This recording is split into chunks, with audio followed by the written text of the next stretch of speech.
ভাই, তোর প্রতি অন্ধ বিশ্বাসে যে কথা আমি শুনতে চাইনি, যে আমি দেখতে চাইনি। ভাই ভাই, দয়া করে আমার কথা শোনো। শোন, বেঈমান বিশ্বাসঘাতক। ভাই ভাই, আমাকে মেরে ফেলতে চাইলে মেরে ফেলো, কিন্তু তার আগে দয়া করে আমার কথা শোনো, আমাকে বিশ্বাস করো। কি বলে বিশ্বাস করাবি তুই? আরে তোর শরীরে তো অমানুষের রক্ত বইছে। তুই যে একটা অমানুষ হবি, তোর মা সেটা টের পেয়েছিল বলেই ওই মহান নারী তোকে জন্ম দিয়ে মেরে ফেলতে চেয়েছিল। আর আমি আমার মা বাবার আমানত হিসাবে তোর মতো বিশ্বাসঘাতককে মাথায় তুলে রেখেছিলাম।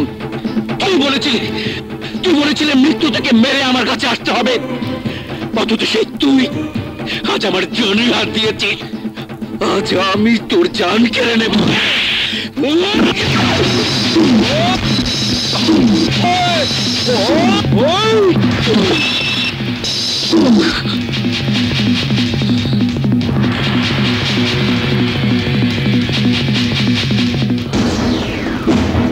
এই আঘাতটা তোমার উপর পড়লে তোমারও লজ্জা, আমারও লজ্জা।